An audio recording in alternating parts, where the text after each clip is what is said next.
guys, and welcome back to Slash Lick lesson number 10. As you just saw, today we're going to be learning the lick from the end of the Mr Brownstone solo. We're just going to be focusing on one little section, but I will teach you how to play the full lick just in case you want to learn how to play the solo. But please remember, this isn't the full solo video or the full Mr Brownstone video, so if you do want to see that, leave a comment down below telling me exactly what you want, and I'll make a video on it as soon as I can. So I'm going to play the whole lick for you slowly, then I'm going to play the bit that we're focusing on slowly, just in case you want to try and learn it without me explaining it note by note. But if not, then stick around because I'll be playing it note by note for you just after.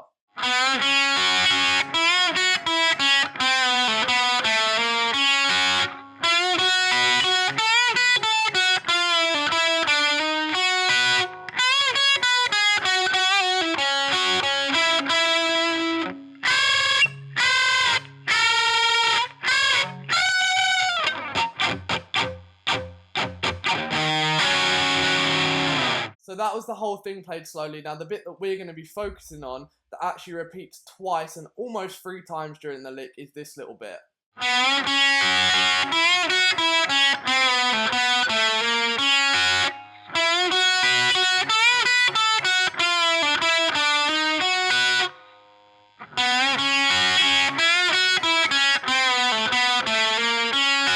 So if you managed to learn it from that little bit of me playing, then well done and congratulations. Please leave a like if you enjoyed the video before you leave, and don't forget to subscribe if you want to see more videos like this. But if you want to learn it note by note, then I'll zoom in right now and we'll get straight into it. So as I mentioned, I am going to be teaching you the full lick, but to start out, I want to teach you kind of the main important bit of this lick that is the most reusable part in your own solo, and it does actually feature twice in the lick. I'd say that the lick is made up of 3 main blocks down the neck, and then there's obviously the end bit with the double stops, but we're just focusing on those 3 main blocks where 2 of them are the same. So I'm going to be teaching you that bit that repeats itself. So if you've forgotten which bit that is, then I'll just play it for you now full speed. And as you'll see, you play that twice in a row, but just the second time further up the neck.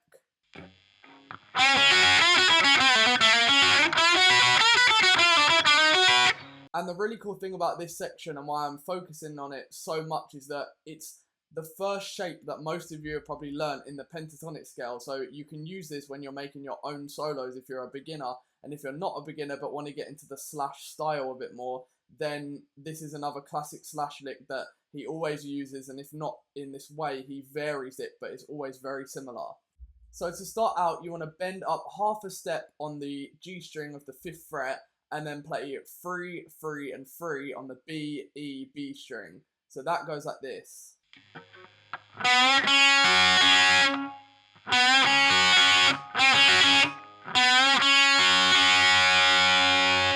You then want to bend up a full step on the 6th fret to the 8th fret on the B string, and then play the E string on the 3rd fret, and then pull off from the 6th fret to the 3rd fret on the B string.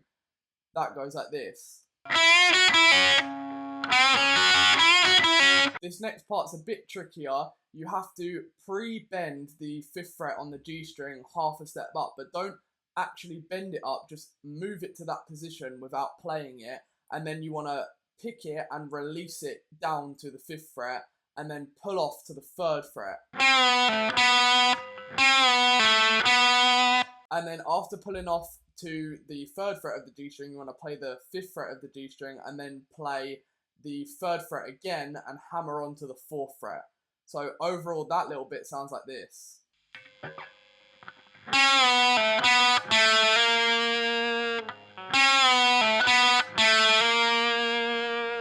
And then the final bit is just playing 3 on the B string and 3 on the E string. So that's it for this little section. I'm going to play it slowly for you and then fast, and then we'll move on to the rest of the lick.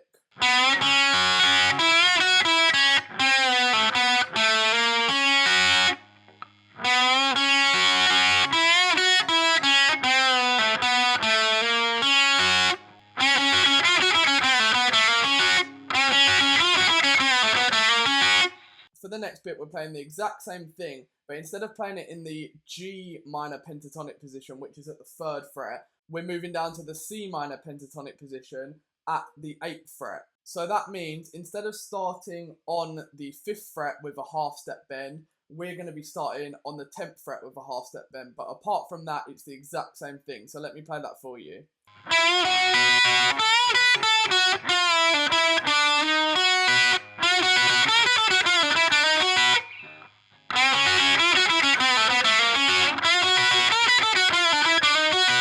Now, the next bit sounds very similar to the previous two sections, but it's a little bit different.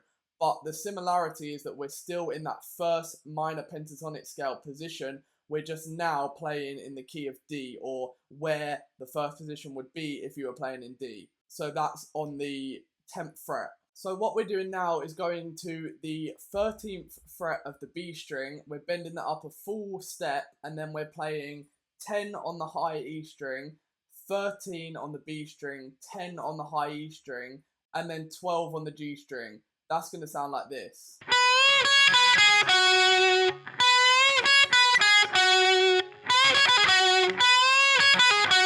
The next bit is a bit tricky again. You want to play the same note that you're already on the 12th fret of the G string, but when you play it, you want to bend it straight up half a step and then release it back down to the 12th fret on the G string, and then pull off to the 10th fret on the G string. And then you want to play 12 on the D string, 12 on the G string, and 12 on the D string again, and then play 10-10 on the G string. I'm going to play it slowly for you because I know that was a bit hard to take in. There's quite a lot of notes in that little bit. So that goes like this, slowly and then fast.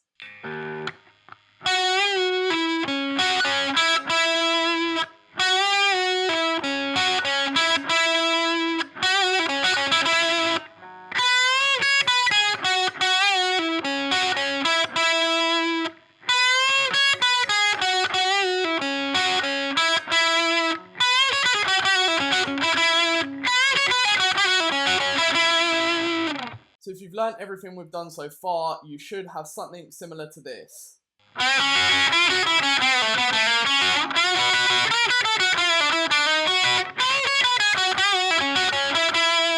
The final ending part is a bit tricky if you've never used this technique before, but once you get it down for one note, it's really simple to do. For this, we're going to start with our ring finger on the 13th fret of the B string, and for every time we do this, you want to place your index finger 3 frets down from the note that you're on the B string, but just on the E string. So for example, on the B string, we're on the 13th string. You then want to place your index finger on the E string on the 10th fret. And then when we move down to the 12th fret on the B string, you want to move your index finger down one step as well. And to do this little technique, all you do is simply bend up the B string a full step, but keep the E string still. So don't bend the E string at all, just keep it where it is, but make sure that you bend the B string up a full step. So I'll play one for you now and then tell you all the positions that you need to play them and the order that you play them in.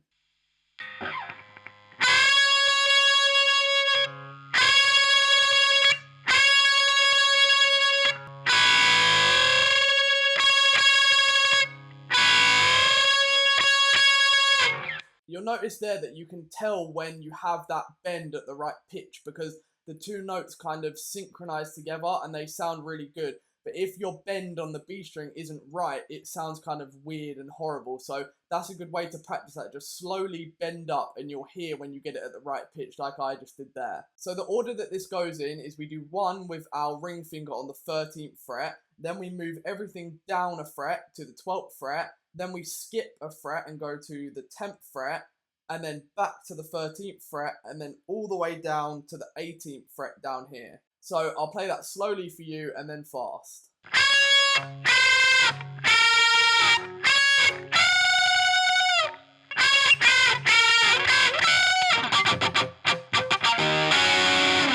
Now for the very last part, I don't really know how to explain this to you, so you're going to kind of have to go back and listen to Mr Brownstone and listen to this part in the song to get the rhythm down. But all we're doing is muting every single one of the strings and hitting it in this rhythm to create this really awesome muted sound.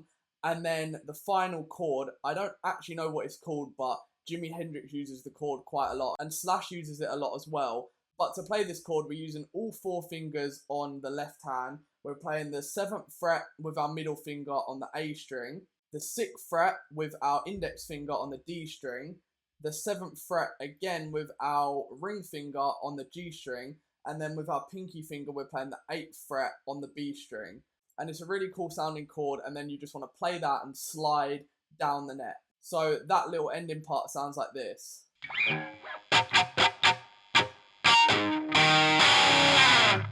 You also don't really have to go back to the song, you can just watch me for the rhythm. I don't really know how to explain it. I could do the up and down thing, but it's pretty easy to understand once you listen to it a couple of times, so just try and follow me.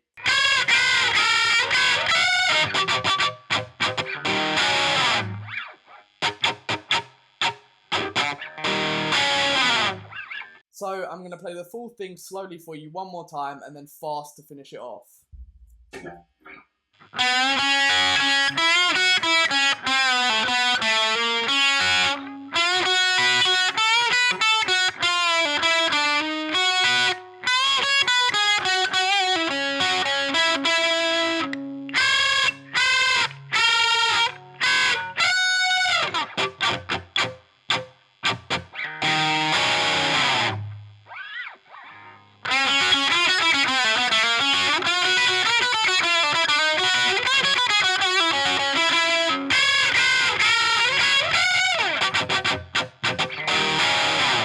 So that's it for slash lick lesson number 10. I hope you learnt the lick and you enjoy playing it and you use it for your own solos.